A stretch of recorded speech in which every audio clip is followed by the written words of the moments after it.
Oh no, why?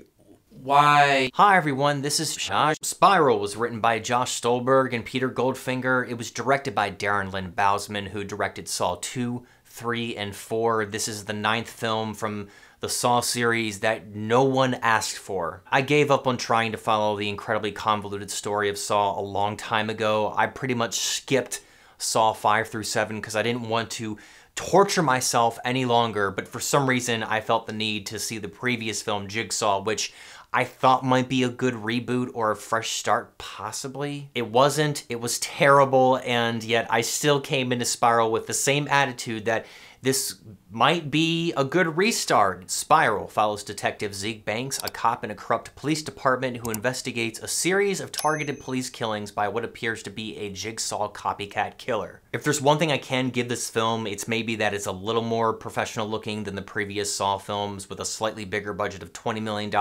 The average budget of a Saw film during Saw 1 through 7 was about $10 million. There are some traps that are kind of cool in concept, and I think the opening scene has some good moments. And that's really the extent of all the good things I have to say about this film, when you're not factoring in, of course, the really bad acting, which is sometimes really funny. The Saw series is done. This is the second straight generic-ass reboot that fails to do anything new or exciting. Spiral's story is like a lifeless ripoff of 7 with all of the worst aspects of the Saw films combined. I felt like the film had an opportunity to maybe have an impactful story about police brutality, but it doesn't really ever get there. Darren Lynn Bousman thought it would be a good idea to bring back that really annoying editing trick where they distort and speed shots up during these quick flashing torture montages, making the experience headache-inducing. They also sometimes jump cut to these really artificial-looking camera shake effects. There's one scene when Chris Rock is upset about something terrible that's happened, and he's in his car holding the steering wheel, and he's really calm, and then all of a sudden it's like... It's funny, but I can't take this movie seriously as a tough police drama, mystery, torture, porn, whatever, if you're using these childish editing tricks. And of course, you can expect the typical jump scare bullshit where these loud hits and music stings will play when someone or something appears unexpectedly. There's also a plethora of generic sound effects that you've heard in so many other films before, like bones cracking or the baby crying sound effect like this.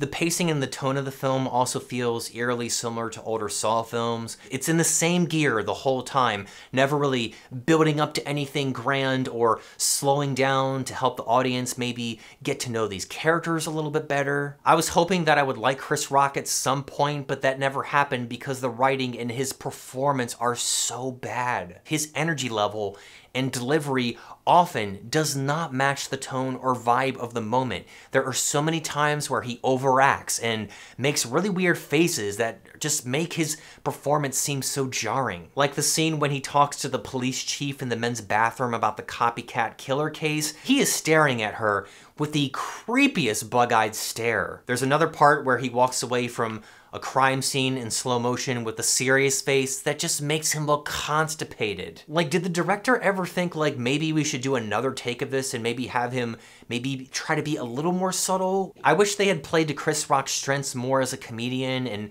added some more humor and levity. There are some attempts at humor, but they often fall flat because the dialogue is so terrible. There's a scene where Chris Rock is staring at some kind of security footage and he says, "We've been staring at this for 4 hours. I don't even watch porn that long." What? Like, how long do you watch porn for, man? Like, are you watching it for more than an hour? Like, what? No, whatever. Another actor whose talents are wasted is Samuel Jackson, who plays the father of Chris Rock. He's entertaining, of course, and, you know, curses at everyone, but he's only in it for 5 minutes, and half of those scenes involve flashbacks where he's wearing the most distracting, fake-looking mustache. I'm gonna jump into spoilers real quick, so if you don't want to hear them, then go to this point in the video so you can find out how amazing my score is going to be.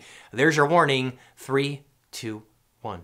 Max Minghella is the most miscasted person in this entire movie. He plays the partner of Chris Rock, and it turns out at the end of the movie that he was the copycat killer the whole time. He's really just not a good fit as a villain, or a Saw villain at least. Tobin Bell worked so well in the previous Saw films because of his voice. He has a very ominous way of speaking. Max Minghella is a fine actor, but he doesn't give off that sinister or villainous personality the same way Tobin Bell does. When he's doing his villain speech at the end, I was so bored. I just want to quickly say that I don't see how it's possible that this dude was able to find time to work as a detective at a police department while also building these traps, capturing these cops, putting these cops into the traps correctly, all while not getting caught. And every time he captures a cop, he's always met with little to no resistance. It would be so much more interesting if he were to screw up occasionally and fail at capturing one of these cops and maybe leave behind a clue. Nope, we have to make our villain completely invincible up until the moment that his identity is revealed. How the fuck is he able to set up a trap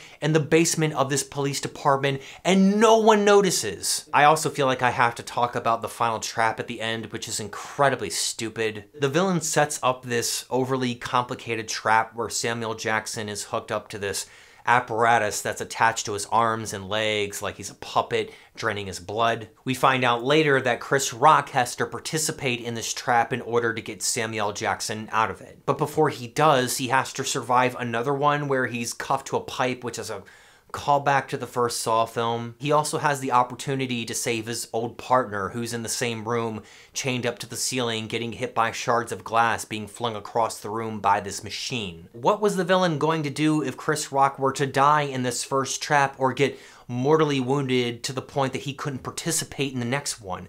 Just call it a day? Once Chris Rock does get to the next trap, he has to shoot a random target to stop it from killing Samuel Jackson. He's successful and hits the target without even looking at it, if I remember correctly. After that, he gets distracted by trying to beat the shit out of the villain who's trying to escape down an elevator. Little does Chris Rock know that the trap isn't over, and part of it involves a SWAT team storming into the building. The apparatus restarts and attaches a gun to Samuel Jackson, making it look like he's about to fire at the SWAT team coming through the door, so they unload on him before Chris Rock is able to stop it. I'm just so confused as to why the villain thought that this series of traps was the best way to go about getting to this endpoint. If all of this isn't stupid enough, the villain escapes down the elevator after all of this, implying that he got away even though the cops were surrounding the building. Like, you mean to tell me that this guy just goes down the elevator and has some kind of secret getaway car and just drives off into the sunset or some shit? Guys, this movie is not worth your time, in my opinion, unless you really like torture porn, or if you really like the Saw films, you might like this. I've had enough. I'm going to give Spiral from the Book of Saw a 1 out of 5. Thanks for watching this review, guys. I really appreciate it. Let me know what you thought about Spiral in the comments section below. Feel free to leave a recommendation on a film or subject that I should discuss next while you're down there. And of course, be sure to subscribe to the channel and hit the bell for notifications so you can know when I drop the next video. Thanks again, ladies and gentlemen. This is Josh, and I will see you later. Take it easy. Bye.